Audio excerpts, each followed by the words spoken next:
皆さん、こんにちは。日本語デイリーポッドキャストへようこそ。元気で明るいゆいです。こんにちは。落ち着いて分析するのが好きな春樹です。ゆいさん、今日も元気いっぱいだね。もちろんです。今日もリスナーの皆さんと日本語の楽しい世界を探検する時間ですからね。あ、探検じゃない。冒険どっちがいいかな。どっちもいいと思うけど、早速言い間違えそうになってるね。うわー、恥ずかしい。まさに今日のテーマにぴったりじゃないですか。本当だね。じゃあ、自己紹介から自然な流れで決まったね。今日のテーマは、言い間違えた時です。はい。誰でも経験のある、ちょっと恥ずかしいけど、後から笑える言い間違いについて、皆さんと一緒に話していきたいと思います。日本語を勉強している皆さんにとっても、とても身近なテーマだと思います。僕たち日本人でさえ、毎日たくさん言い間違えていますからね。そうそう。だから間違いを恐れないでほしいっていうメッセージも込めて、今日は私たちの失敗談をたくさん共有します。面白くてためになる話ができそうだね。それでは始めましょうか。さて、言い間違いと一言で言ってもいろいろな種類があるよね。例えば、音が似ている言葉を間違えるとか。ありますね。一番有名なのは、やっぱり病院と美容院じゃないですか？間違いないね。今日美容院に行ってきますって言うつもりが、今日病院に行ってきますって言っちゃうと、周りの人がすごく心配するっていう。そうなんですよ。大丈夫みたいになっちゃって。あとは、私がよくやるのは、雰囲気を雰囲気って言っちゃうことです。それは言う人多いよね。発音しにくいからかな。僕も昔、アイスのチョコミントをチョコミンチョって言い間違えて、友達にすごく笑われたことがあるよ。チョコミンチョ。なんか可愛いですね。でも、そういう可愛い言い間違いならまだいいんですよ。私が経験したのは、本当に穴があったら入りたいくらい恥ずかしい言い間違いで。気になるな。ぜひ聞かせてほしい。どんな状況だったの？あれは、私が大学生の時、カフェでアルバイトをしていた時の話なんですけど、お店はすごく混んでいて、私は必死に注文を取ったり、コーヒーを運んだりしていました。カフェのピークタイムは戦場みたいだよね。まさに、それで、ちょっと怖そうな顔のサラリーマンのお客様に、注文されたコーヒーをお持ちしたんです。私は丁寧に、お待たせいたしました、コーヒーでございますって言おうとしたんですけど、焦っていたのと疲れていたのとで頭が真っ白になっちゃって、コーヒーをテーブルに置きながら満面の笑みでこう言ったんです。お待たせいたしました。どうぞお大事にって。お大事に？そうなんです。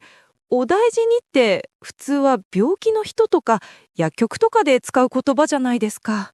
確かに、カフェでコーヒーを出されてお大事にって言われたら、お客さんもびっくりするよね。そのサラリーマンの人はどんな反応だったの？もう目が点になってました。は？みたいな顔で私のことを見て固まってて、その瞬間私は自分の言ったことの重大さに気づいて、顔がカッと熱くなるのを感じました。うわぁ、想像しただけで恥ずかしいな。すぐに申し訳ございません、失礼いたしましたって謝ってキッチンに逃げ帰りました。もうその日はそのお客さんのテーブルに近づけなかったです。いやー、でもそれは忘れられない経験だね。でも、なぜお大事にが出てきたんだろう。多分その日風邪気味で朝に薬局に行ってたんですよ。それで頭のどこかにお大事にっていうフレーズが残ってたんだと思います。忙しくて接客マニュアルの言葉と混ざっちゃったんですね。なるほどね。そういうことってあるよね。全然関係ない場面で前に聞いた言葉がポロッと出てしまうこと。でもきっとそのお客さんも後から面白い店員さんがいたなーって笑ってくれてるよ。そうだといいんですけど、でも本当に言い間違いって自分の意図と全く違う意味で伝わってしまうから怖いですよね。確かに、特にビジネスの場面とか、目上の人と話す時の言い間違いは、ちょっとヒヤッとすることがあるよね。敬語の間違いとか。うわー、敬語。それ一番難しい夏です。春樹さんは何か敬語での言い間違いの経験ありますか？僕自身の経験というよりは、新入社員の時、先輩がやっていた言い間違いが印象に残ってるかな。どんなのですか？取引先の人との電話での出来事だったんだけど、その先輩は、うちの部長のスケジュールを伝えようとして、こう言ったんだ。〇〇部長は明日いらっしゃいません。いらっしゃいません。丁寧な言葉ですよね。何が問題なんですか？一見すると丁寧な尊敬語だよね。でも、この場合は間違いなんだ。ここでちょっとした文化的な豆知識なんだけど、日本語の敬語には、内と外っていう考え方がすごく大事なんだ。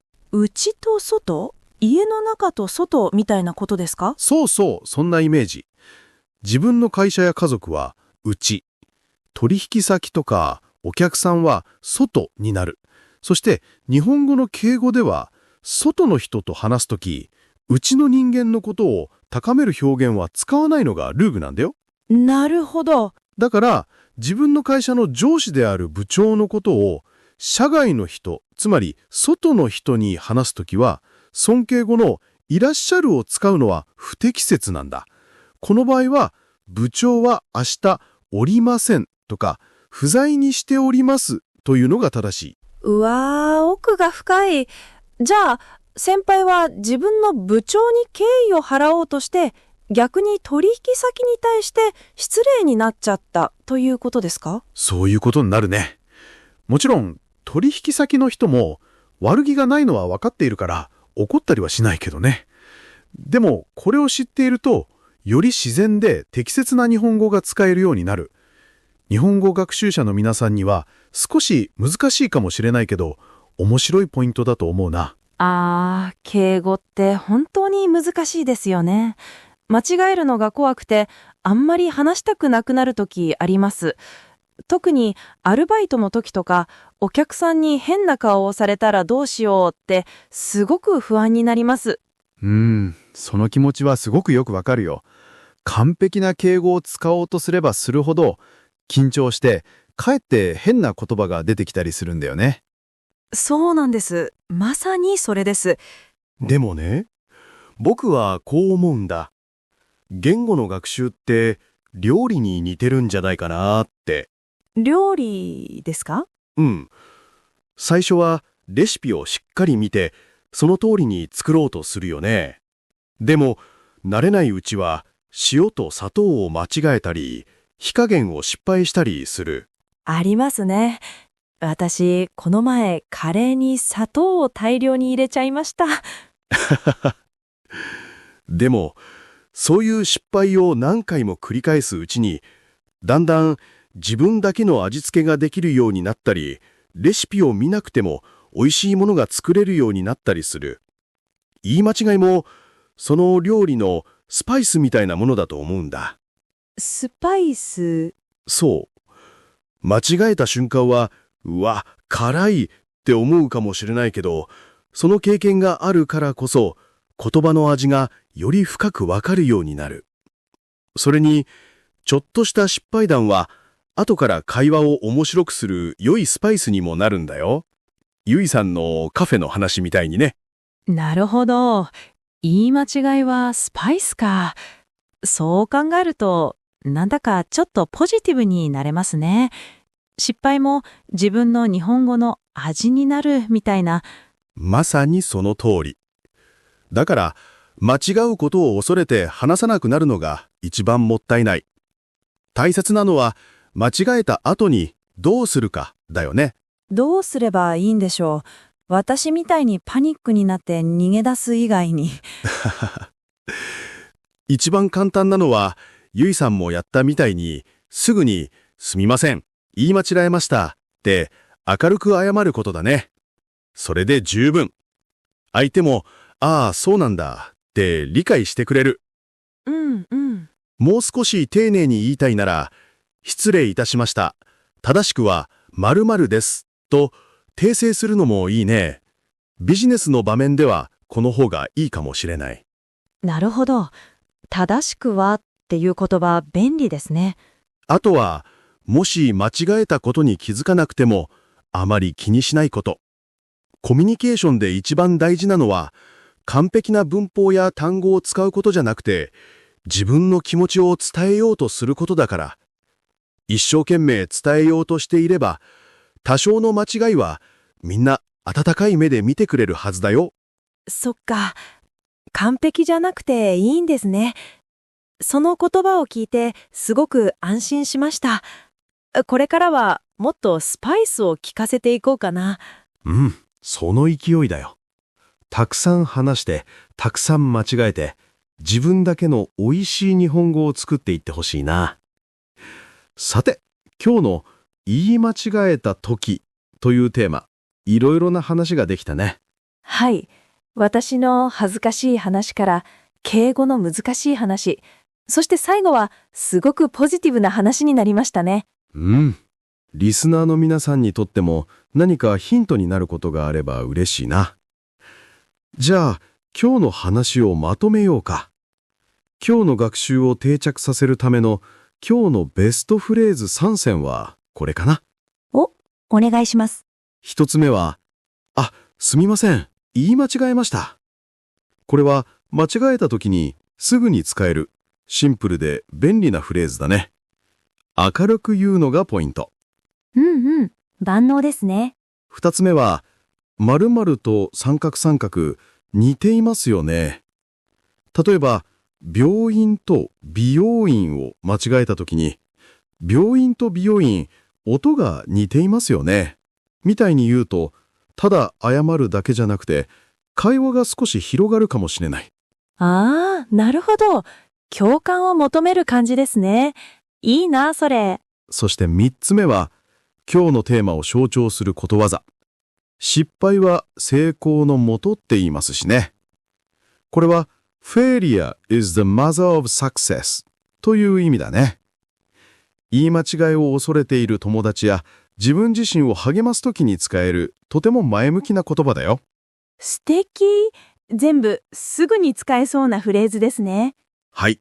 そして、今日の会話のスクリプトは全部私たちのブログにありますよ。今、春樹さんが言ったフレーズも漢字も会話の自然な流れも全部チェックできますから、ぜひ復習に使ってくださいね。